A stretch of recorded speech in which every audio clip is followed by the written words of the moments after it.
Not sure if you know this, but when we first met, I got so nervous I couldn't speak. In that very moment I found the one, and my life had found its missing piece. So as long as I live, I love you, will have and hold you. You look so beautiful in white, and from now to my very last breath, this day I'll cherish. You look so beautiful in white tonight.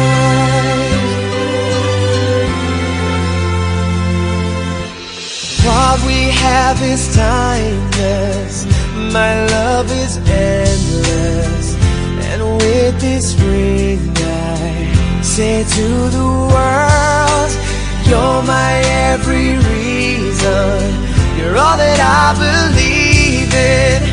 With all my heart I mean every word. So as long as I live, I love you, will have and hold you.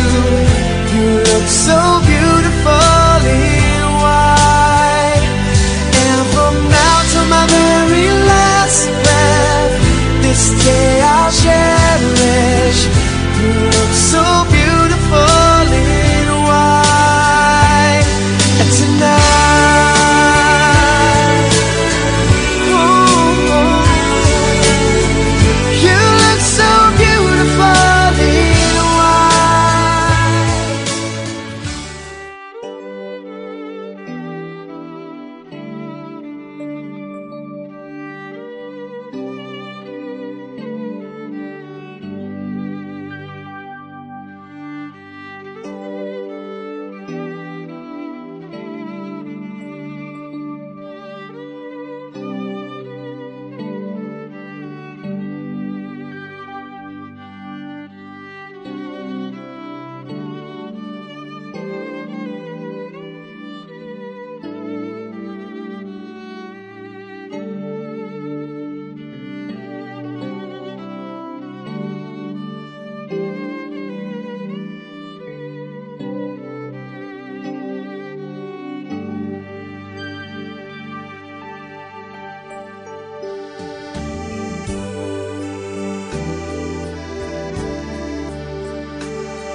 pamilyang Cervera at Diego, malugod po namin kayong tinatanggap upang saksihan ang maligayang pag-iisang dibdib ng ating kaibigan at kapatid, sina Brother Japon at saka Sister Clara. Bago po natin mapakinggan ang isang pahayag sa kasal, nararapat lamang na pasimulan po natin ang isang awit at panalangin upang bigyang papuri ang may akda ng pag-aasawa, ang Diyos na Jehovah. Pag-isulit.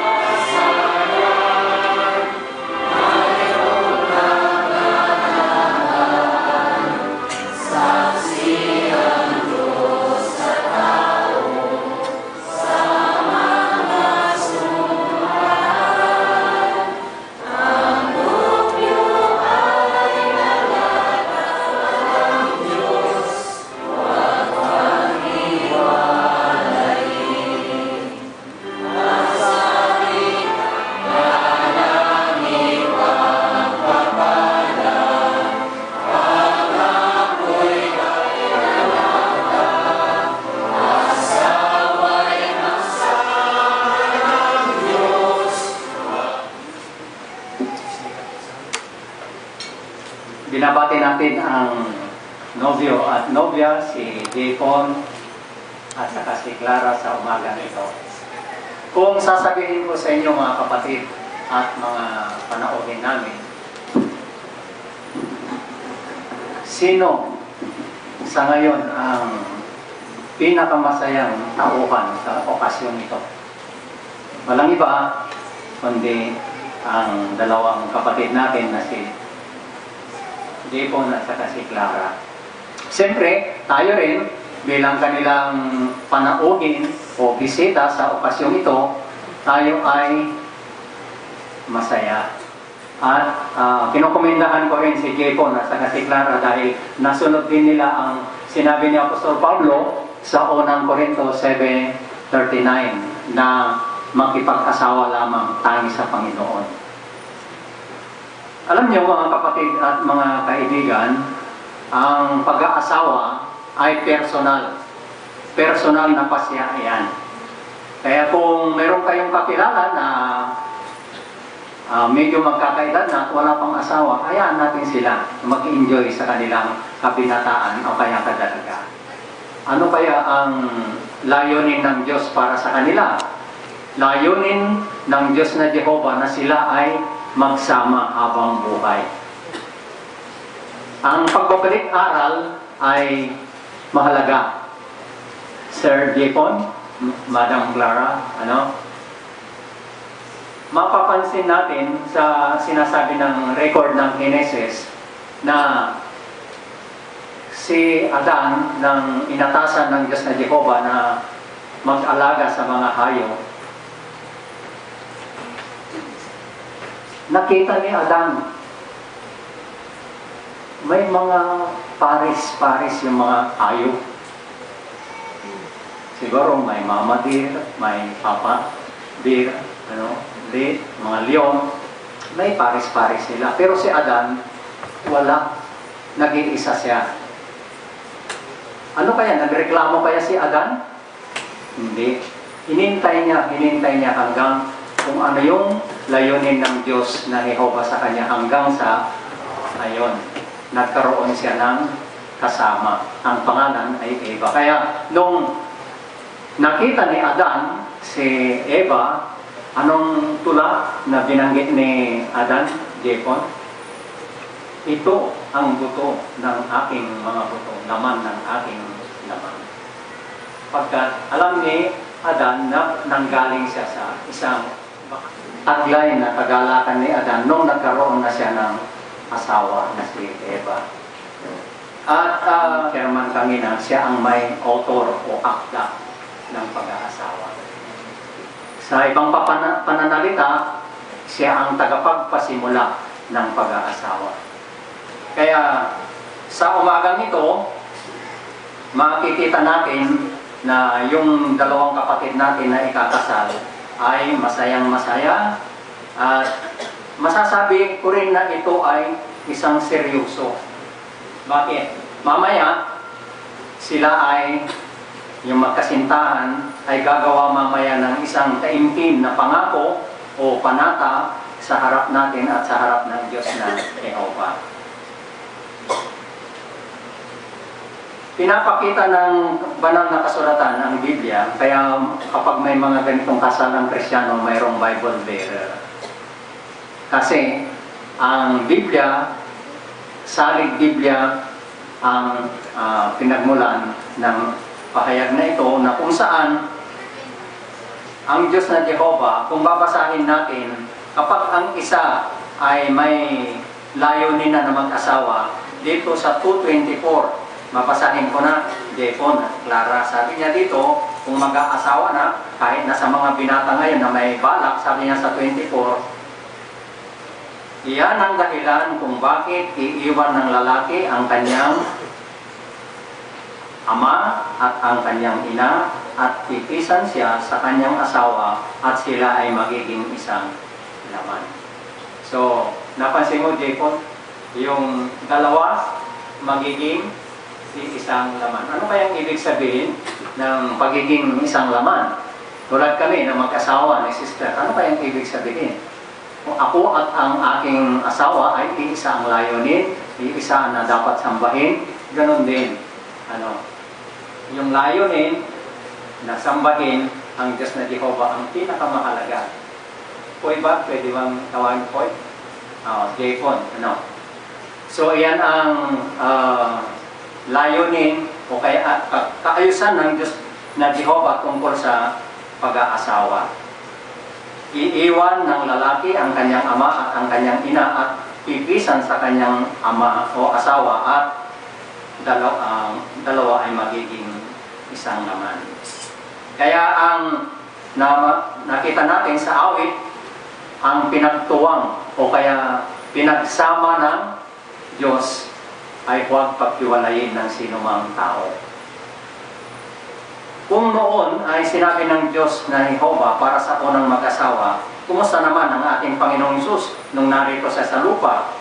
Ito ay sinuhayan niya dito sa Mateo Kabanata 19, 5 at 6. Ganito ang mababasa natin sa nasabing teksto, 19, 5 at 6.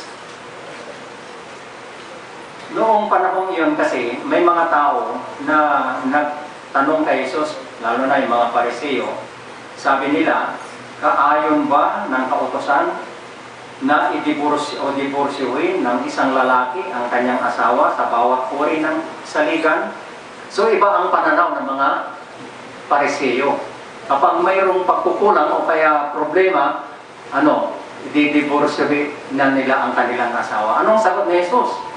Bilang tugon ay sinabi niya, hindi ba ninyo nabasa na siya na lumalang sa kanila mula sa pasimula ay ginawa silang lalaki at babae? Sinong tinutukoy na lumalang? Ang kanyang ama, ang Diyos na Jehovah. Kaya sa 5, at nagsabi, sa dahilang ito ay iiwan ng lalaki ang kanyang ama at ang kanyang ina at pipisan sa kanyang asawa at ang dalawa ay magiging isang laman. So, talagang kahit ang ating Panginoong Hesus, Jepon, Clara, ay talagang sinabi niya may kinalaman sa kaayusan ng kanyang ama. Anong narito siya sa lupa? May kinalaman sa kaayusan ng Diyos na asawa. Sabi ng ating bantayan na isang panghabang buhay na sumpaan na nangangailangan ng maingat na pagpaplano. Meron plano, Hindi lang basta lapat per se, pwede na. Hindi, pagpaplano, sabi niya. Ito, dapat tanungin ng isang lalaki ang kanyang sarili. Siya na ba talaga ang nararapat sa akin? Ngunit, mahalaga rin na itanong niya, ako na ba talaga ang nararapat sa kanya? Ang dalawang magpapakasal, tandaan niyo ito, ang dalawang magpapakasal ay kapwa may pananagutan sa harap ni Jehovah na maging malakas sa espiritual, na may kakayahang makabuo ng isang matatag na pag-aasawa sa nakarapat-dapat sa pagsang-ayon ng Diyos. So, ano ang pinapaunawa sa atin? Yung aking nabasa sa aking mga kasing bantayan, pinapakita dito na mayroon kayong tinatawag na matibay na ugnayan At sabi pa niya dito, malakas, maging malakas sa spiritual. Ngayon, tandaan ito, Jepon at saka Clara. Ang iyong kasal ay tatagal lamang sa isang araw. Pero ang inyong pagsasama ay tatagal ng habang kayo ay nabubuhay. So, yan ang tandaan ninyo. Tama naman yung sinabi ng isang abogado na nag-aral ng Biblia, ayon sa kanyang natuklasan. Ganito ang sinabi niya. Pansinin natin yung sinabi ng isang abogado na nag-aral ng Biblia. Ang awa at di matukod na kaalaman ng Diyos ay nagsabi na hindi mabuti para sa lalaki na manatiling mag-isa. Nilalang ng Diyos ang lalaki na iibig sa babae at sa puso naman ng babae na iibig sa lalaki. Ang bawat isa ay nakakaakit. Pag patuloy pa natin, sabi niya dito, yan ang nagudyok sa akin na nagpapasalamat sa Diyos dahil sa ganitong kalagayan at patotoo na ang Diyos ang nagsaayos ng pag-aasawa. So, yung pinag-aralan ng isang abogado na ito ay tama ang sinasabi ng Biblia na kinakailangan na kayong dalawa bilang bagong kasal. Sabagay, nung kayo pa ay nagliligawan, andyan na yung tinatawag na malapit na ugnayan. Pero pinanatili yung marangal, yung malapit ninyong ugnayan hanggang sa araw na. Kaya nagpapasalamat kami at totoo na ito ay maayusan, naaayon sa pamantayan ng Diyos na Jehova. Alam mo, Jepon, may makukuha tayong aral sa sinabi ni Jesus dito sa Mateo, Kabanata 7, talatang 24. Gusto kong basahin sa iyo. Mateo 7, sa talatang 24. Ganito ang sinabi niya. Pansinin mo, Jepon at Clara, no? Sa 7:24, may makukuha tayong aral dito. Kung nasumpungan ninyo sa inyong sariling kopya ng Biblia. Sabi niya dito, kaya nga ang bawat isa na tumirinig sa mga pananalita kong ito at nagsasagawa ng mga iyon, saan daw na ikalintulad? Katulad sa isang taong maingat na nagtayo ng kanyang bahay sa ibabaw ng bato limpa. Ngayon, ano ang maging resulta sa 25? At ang ulan ay bumuhos, at ang baha ay dumating, at ang hangin ay umihip, at umampas sa bahay na iyon, ngunit hindi ito bumuho, sapagkat ito ay tinatag sa ibabaw ng bato limpa. So, nakita mo ba yung matibay na pundasyon? Ngayon naman, sa isang pagpapatuloy dito, karagdagan pa, ang bawat isa na nakaririnig sa mga pananalitang ito, kung ito ay hindi nagsasagawa ng mga iyon, ay itutulad sa isang taong, stupid o kaya, mangmang, sabi niya, na nagtayo ng kanyang bahay sa buhanginan. Anong nangyari doon sa bahay na itinayo sa buhanginan? At ang ulan ay bumuhos, at ang baha ay dumating, at ang hangin ay umihip at umampas na sa bahay na iyon, at ito ay bumuho, at ang pagbagsak nito ay nanatili. So anong aral ang makukuha natin dito? Sa sinabi ni Jesus sa ilustrasyon niya tungkol sa matibay na pundasyon. Kapit din ito sa pag-aasawa. Ito ay bumagsak. Ngayon, sa mga literal na bagyo, hindi naman literal na ulan, kung mayroon, makikita nyo kahit na yung mga napakasaya na, masaya-masaya na ikinasal, pero baka bukas, magdidivorce na sila. Bagay, yung kasalan niya ngayon, hindi ko lang yung royal wedding. Pero, napakahalaga yung mga salita ng Diyos na Jehovah kapag ikapit natin ito. Ito ay tutulong upang yung layunin ng Diyos na Jehovah ay magkakaroon ng epekto sa buhay ng mag-asawa. Kaya yan ang ilan sa mga masasabi natin tungkol sa pahayag na ito. At alam mo, Dipon, paayusan din ng Diyos na Jehovah yung sinabi ni Apostol Pedro o Apostol Pablo sa unang Korinto 11:3. Anong sabi niya? Ang ulo ng babae ay ang lalaki, ang ulo ng lalaki ay si Kristo, at ang ulo ni Kristo ay ang Diyos na Jehovah. Anong makukuha natin na aral dito?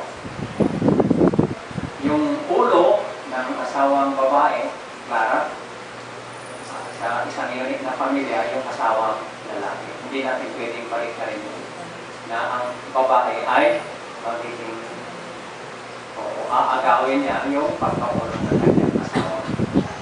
Ganon din. Di ba ang ating Panginoon Jesus nagpasakop siya? Palaging yung kalooban ng kanyang ama ang nakapokus sa kanya. Kaya, nagalak ba ang Diyos na Jehovah sa kanya? Kaya sa ating Panginoon Jesus. Kaya siya ay umalik sa langit hanggang sa siya ay umupo sa kanang pamanatayan. Kaya, posible, Ipon, Clara, na ang pag-aasawa ay magiging matagumpay, maligaya, at marangal kung isa sa puso natin ang ating mga natututuhan sa Biblia. Isa pa, paano makakatulong? Ano pa ang makakatulong sa ugnayan ng mag-asawa dito na Clara? Pagkatapos ng kasalan ito, hindi ko alam kung ano ang tawagan niyo mamaya, o ani, o darling, o kaya be, o kaya kung ano yun, kung ano yung tawagan niyo mamaya. Pero, ang mahalaga dito, yung family worship. Alam ko na busy kayo sa inyong gawain bilang madam at saka sir. Busy kayo. Pero, kapag sa isang tabi itong family worship, mayroong epekto sa mag-asawa. Mabagay, hindi na tayo nagtatalakay ng teksto araw-araw. Pero, kung gagawin pa rin natin yun, yung pagtalakay natin sa teksto sa araw-araw, mahalagang bagay din na natutulong sa ugnayan ng mag-asawa. Kaya yung family worship, ano ang maitutulong nito na kabutihan para sa mag-asawa, lalo silang mapapalapit sa isa't isa. At higit sa lahat, mapapalapit ang kanilang ugnayan sa Diyos na Jehovah. Kaya may mga kapatid tayo, Jepon, Clara, na tumagal na sa 30, 40, 50, hanggang sa maputi na ang sabi pa nga nila, di ba? O mag-asawa pa rin. Bakit?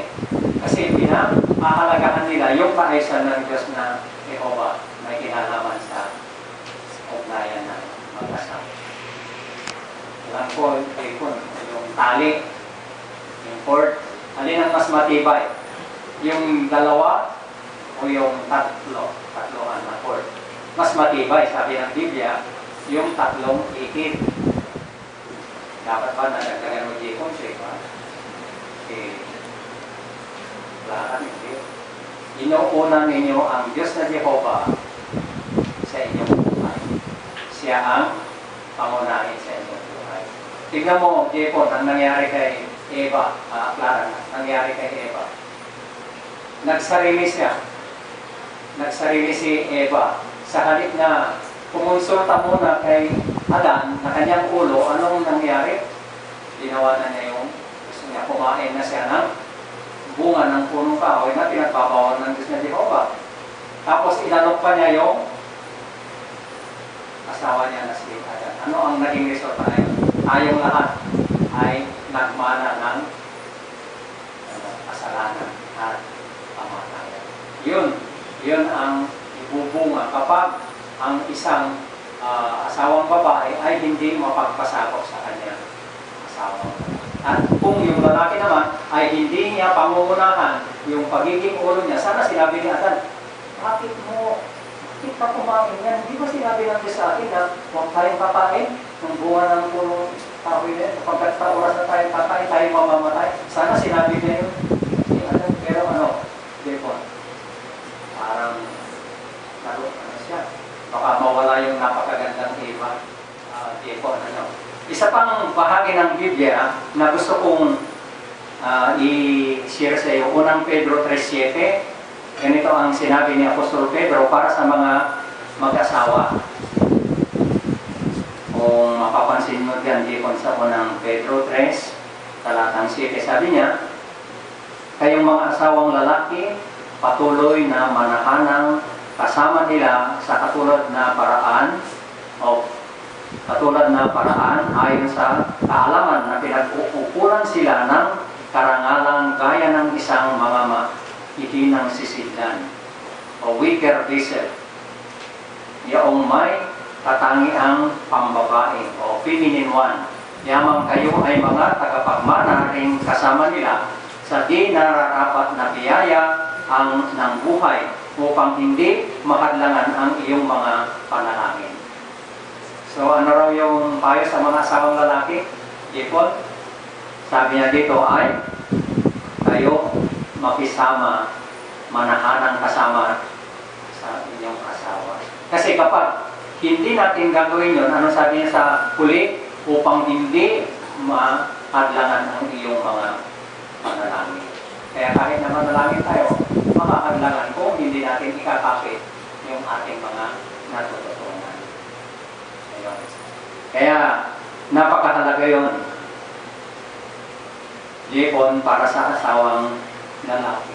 At alam mo, ang pinakamahalaga dito, hindi yung dahil sa ikaw ang ulo at si Clara ay magpagsakop sa iyo. Ang mahalaga dito ay yung katapatan ninyo na dalawa sa Diyos na Jehova. Pareho kayong tapat sa Diyos na Jehova. Yun ang pinapakalaga ng Diyos. Oo. Pinapayuhan tayo ng Biblia na tinatawag na paggalang. Ayun. Lahat tayo, di ba, may dignity o kaya dignidad. Kapag binababa yung ating dignity, hindi maganda ang magiging kalagayan. Kaya yung paggalang, sabi niya dito, ay tutulong sa inyo na kilalanin ang pagkakaiba at pananaw. Siyempre, di ba, Jepon, Clara, hindi kayo na magkakilala agad. May mga likes at saka dislike. Kaya anong kailangan dito? May gustong ng asawang lalaki, Clara, na ayaw mo kumisan. May mga ayaw ka. Ganon din si Clara, Jepon, may mga gusto siya na ayaw mo. Di pa paano kayo makapagkakasundo niyan. Kaya yun ang pagpaparaya sa isa't isa. Kasi ang pag-aasawa, Jepon, ay hindi tulad ng isang one-way na daan. Kapag one-way ang daan, ano kaya kung magkasalubong ang dalawang sasakyan? Kung walang magpaparaya o aatras o magbibigay ng way, magbibigay, makakarating kaya sila pareho sa kanila. Kaya yun ang mahalaga. Kaya mayroon akong nabasa dito na gusto kong inalangin ay isang paraan upang ipakita ang taimtim na pagsisisi kahit sa isang maliit na bagay na magdudulot ng sama ng loob. Kaya kapag nananalangin kayong dalawa, tapos banggitin mo yung problema nyo, yan ngayon maiibisan ang problema. Malapit sa Diyos na Jehova. Mas gusto kong gugugulin ang panahon ko kasama ang misis ko kaysa kanino man. Anumang kaligayahan sa buhay na daragdagan at anumang kirot ay nababawasan kapag magkasama kami. O kaya, kapag magkasama kayong dadalo sa pulong, dadalo sa asembleya, o kaya mga ngaral ng mabuting balita, makikibahagi sa larangan ng ministeryo, pag magkasama kayo, laging, yun ang magpapalapit sa isa't isa. Yung paggalang naman sa isa't isa, sabi dito, kailangan dito yung kapakumbukaan. So, yun pala ang ko sa inyong Japon.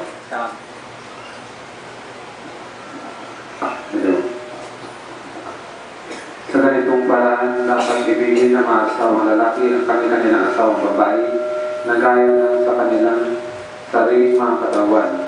Siya na umiibig sa kanyang asawang babae ay umiibig sa kanyang sarili.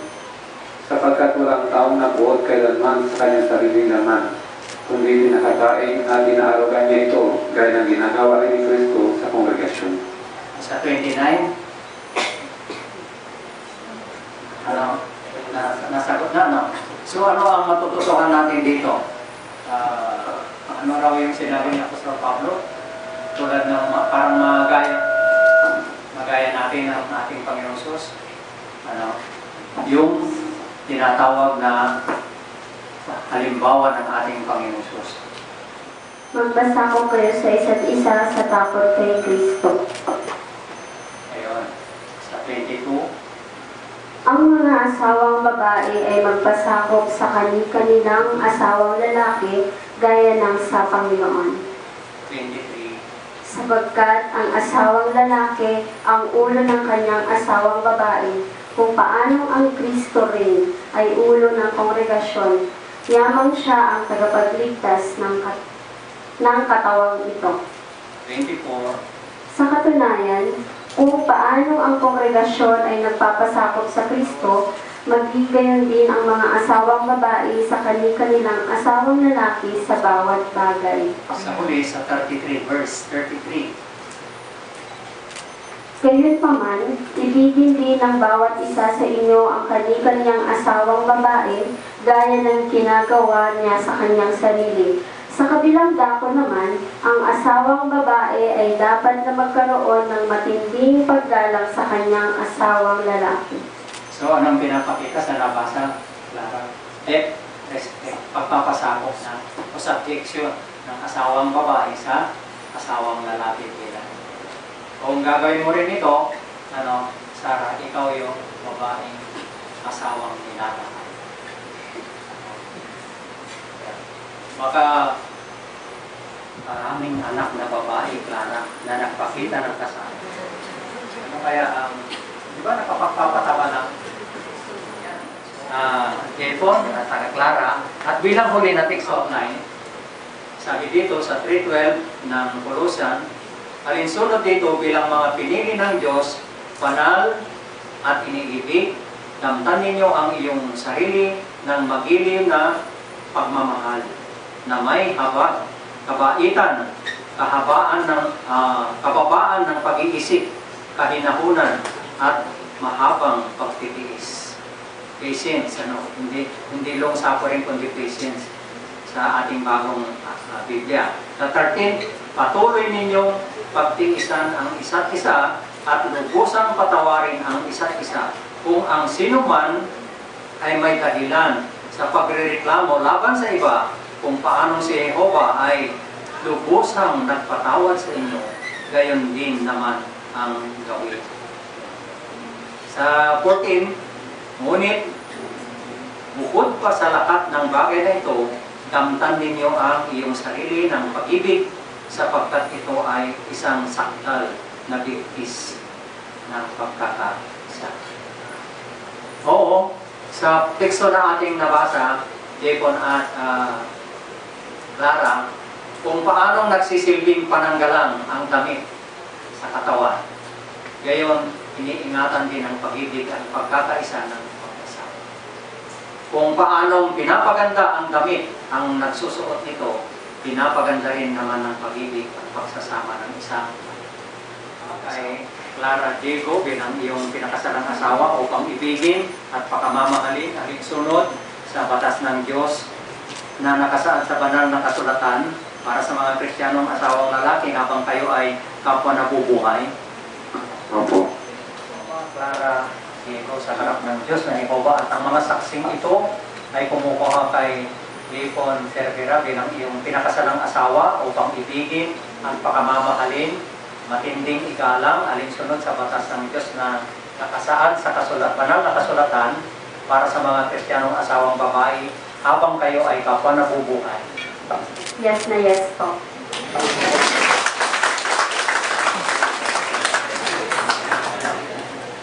Yung mga kinasal dito noon siguro ganyan din.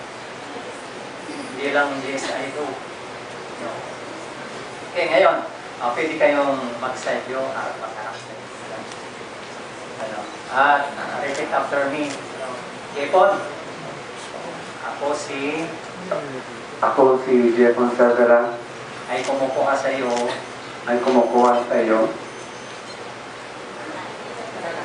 Clara Diego upang maging ating pinakasalang asawa, upang ibigin at pakamamahalin alinsunod sa kaayusan ng Diyos sa pag-aasawa na nakasaad sa banal na kasulatan para sa mga Kristiyanong asawang lalaki habang tayo ay kapwa magkasamang nabubuhay sa lupa ayon sa kaayusan ng Diyos sa pag-aasawa. Okay, thank you. Si Clara naman. Ganon din, Clara. Ako si Clara C. Diego. ay kumukuha sa iyo, Jepon Cervera. upang maging aking pinakasalang asawa, upang ibigin at pakamamahalin, at matinding igagalang, alinsunod sa batas ng Diyos na nakasaad sa banal na kasulatan, para sa mga Kristiyanong asawang babae, habang tayo ay kapwa nabubuhay sa lupa, ayon sa kaayusan ng Diyos sa pag-aasawa. Thank you.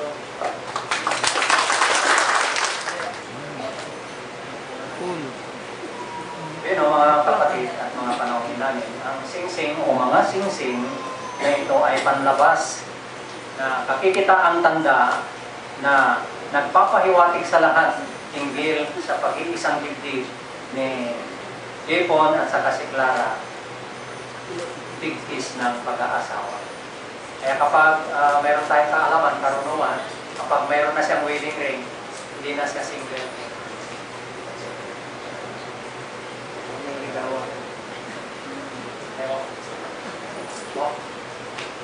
So, ayan, nakita na natin,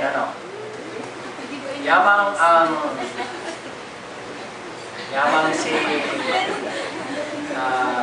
Jepon at si Clara ay nakipagtipan sa harap ng Diyos na Yehova at ang mga saksing ito natanggapin ang isa't isa sa buklod ng pag-aasawa. Ako naman bilang isang ordinadong ministro na pamagitan ng autoridad na pinagkaloob sa akin ng banal na kasulatan at Republika ng Pilipinas.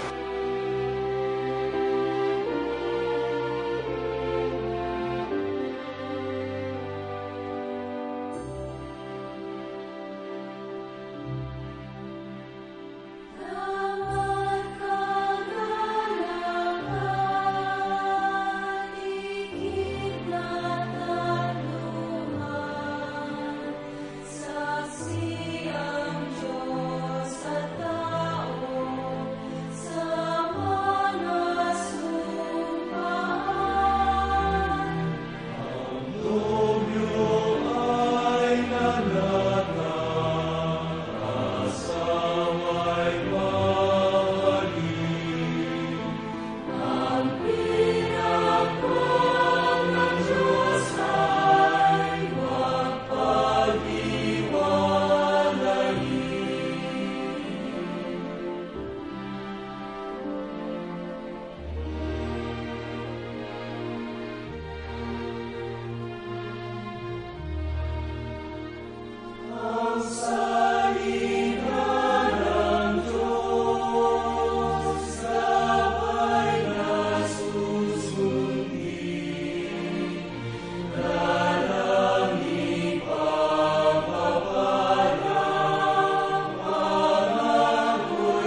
muna tiyamin kay pagyayamanan tayo kay Diyos ka na maraswan, nga po Diyos nga Jehovah. Kaya sa takin daw mo sila ito eh. Kaya kastamet, yung kasmit eh, panagyaman mi kata kayo, kakabsat mi, kapamilya mi, kakayong mi. Kaya isuport tayo kata kami, kaya manipot iti, nang rugin iti okasyon, nanyang ngayaman mi yung ganita, at kayo natanga nagsubaybay kata kami. Nagiti bisitas mi, nagiti mamadaw, maestro, nagiti manangaywan ka nagiti eskwelahan, dada dito ay, madam na wait, kanagiti kadwada, yung kasmiti panagyaman mi, iti inyo mayo dito ay, nakita yo iti adda nga urnos ka nagsagana nga atarom tayo. Kaya sakmay ko papatay, katungtungan tayo dito baro nga kasawa, no, ay iti may pagkatayo. Dalang iti may biring ko, taligid dito nga anak tayo niya.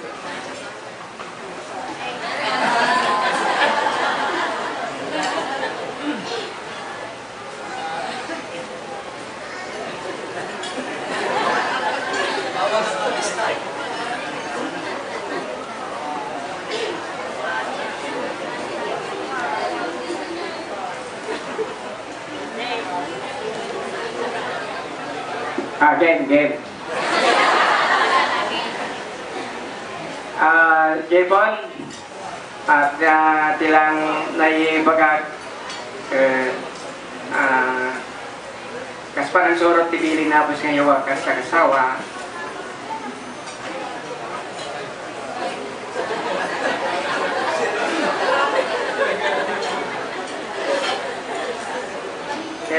Ipatpatik mo kuha ni Clara kas pangipatik di kanya nga.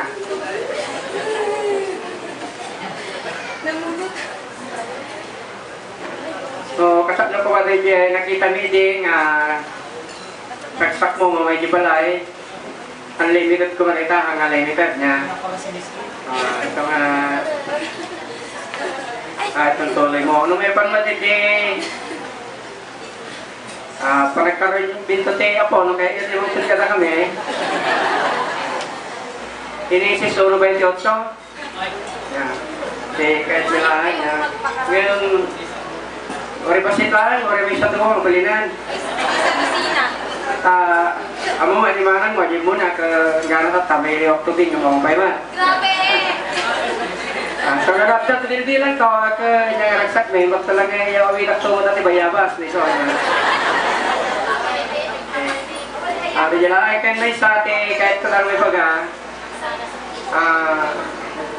pag kasawa yung kumakat, anyo rin ipatan niya po yung kayo, bakas nang gaganyo, itira dyan ang kasar kanya ito tayo. So, di ka important dyan, dahil takala tayo. Kaya ito takay nga doa. I love you. In behalf po sa aming family, head of our family, Papa, and in behalf of my wife. So maraming salamat po sa lahat ng tumulong sa mga preparasyon na ginawa para mas maging maganda, masaya at matagumpay ang pinakamahalaga at masayang bahagi ng buhay namin na pag-umpisa bilang mag-asawa. So, sa lahat po ng mga kamag-anak namin, sa side po ni Uncle Nestor at Uncle kasi natawagin pa o pang. Siguro po mga 1 week po sigurong practice pa bago po pero kapag napapadalas po baka maging isang araw lang din. Don't worry po, lahat po ng mga napakinggan po is maikakapit po namin kung paano po ang pag-aalagaan po sa inyong anak ay ganun din po at mas dadagdagan pa po para mas maging masaya ang aming pagsama bilang mag-asawa at kung talagang andun ang kalooban ng Diyos na Jehovah magkakaroon ng, hindi natin alam kung ilan. Basta soon na lang po. So sa lahat po namin, mga kamag-anak namin, sa mga pinsan, sa mga co-teachers po namin nandito from Pascal International High School, maraming salamat po at kahit na medyo malayo ang iyong nabiyahe ay nakarating pa rin kayo sa lugar na ito upang makasama namin sa okasyong ito na pinakamahalaga sa amin. Sa lahat din po ng mga iba pang mga kamag-anak na iba pang mga probinsya na galing, maraming salamat din po at ang iyong presensya at iyong attendance para makita namin ang iyong mga masasay mo ka ay nakakadagdag po sa amin na kasayahan para mas maging mas matagumpay yung okasyon ito. Sa lahat din po na mga na-aside po na mga para magkaroon po na magandang menu ang maging maganda yung ating lokasyon. Maraming salamat din po sa kinatawan at saka sa mga kasamahan po ng hotel na ito at sa pag-alagsabay din po ni Ate Chin para mas maging matagumpay o mas maging maganda ang lugar nito para sa okasyon ito. So hindi ko na po may isa-isa bawat isa sa mga na dumalo.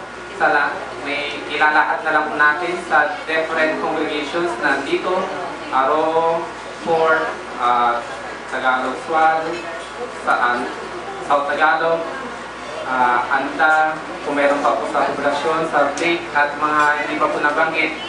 Maraming salamat po at unlimited and parang kung tuloy-tuloy pa baka hindi na maubos yung oras, hindi tayo matapos dito. So maraming salamat po muli sa lahat ng tulong at presensya ninyo sa pagiging matagumpay at masaya ng umpisa ng araw na aming pagiging mag-asawa. Maraming salamat, Brother Jaycon.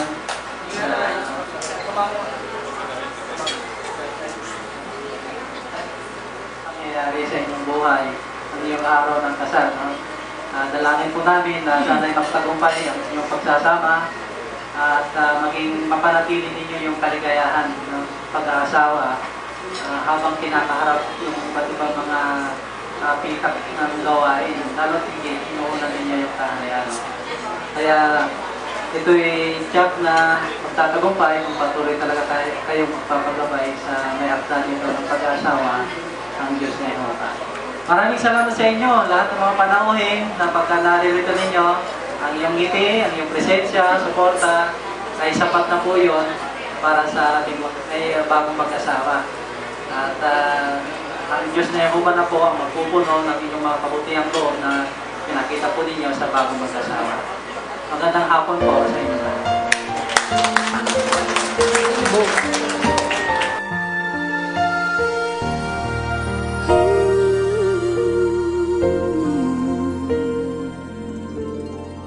Winter snow is falling down, children laughing all around, lights are turning on like a fairy tale come true. Sitting by the fire we made, you're the answer when I prayed I would find someone, and baby I found you. And all I want is to hold you forever, and all I need is you more every day. You saved my heart from being broken apart. You gave your love away, and I'm thankful every day for the gift.